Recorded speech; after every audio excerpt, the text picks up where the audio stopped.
જય ગુરુદેવ. Good morning. જય શ્રી કૃષ્ણ બધાને. And have a nice day. તો મિત્રો, અત્યારે બીજા એક ટોપિક પર, આમ તો ઘણા બધા પોઈન્ટ્સ ટોપિક એવા છે જેના ઉપર કલાકો સુધી ડિસ્કશન કરી શકાય, બોલી શકાય. તો એવો જ એક બીજો પોઈન્ટ્સ જે મારા ધ્યાન પર આવ્યો હતો, મને એમ થયું કે આપની સાથે શેર કરું. આજના સમયમાં સોશિયલ મીડિયાનો જે રોલ છે, પર્સનલ લાઈફમાં પણ અને સોશિયલ લાઈફમાં પણ એ જે રીતે ભાગ ભજવી રહ્યું છે, મોબાઈલ ફોન અને સોશિયલ મીડિયા, તો તેના ઉપર થોડી વાતચીત કરવાનું વિચારું છું. जो कदाच आपने गमे. आज के समय में सोशल मीडिया हमारे जीवन में अहम हिस्सा बन चुका है. सारे प्लेटफॉर्म्स जिससे हम एक दूसरे से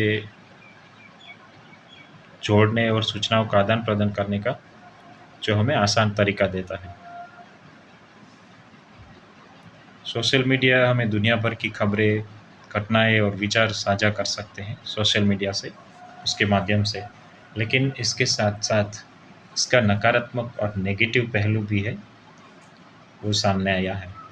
जहाँ एक और हमें नए दोस्त से जोड़ने और उसके साथ विचार आदान प्रदान करने का अवसर देता है ये सोशल मीडिया, वहीं दूसरी ओर इसका अत्यधिक उपयोग मानसिक तनाव और आत्ममूल्यन की कमी और समाज में आक्रामकता को बढ़ावा दे सकता है. सोशल मीडिया पर कई बार फर्जी खबरें और नफरत फैलाने वाली सामग्री भी तेजी से बढ़ती है, मिलती है, जो समाज में भ्रम और घृणा का माहौल बना सकती है, नफरत का माहौल बना सकती है. इसलिए यह ज़रूरी है कि हम सोशल मीडिया का सही तरीके से इस्तेमाल करें और इसका सकारात्मक उपयोग समाज में बदलाव लाने के लिए करें. जय गुरुदेव, जय श्री कृष्ण.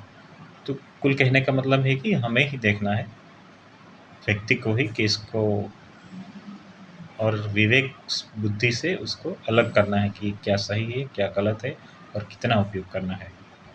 जय गुरुदेव, जय श्री कृष्ण. Thank you.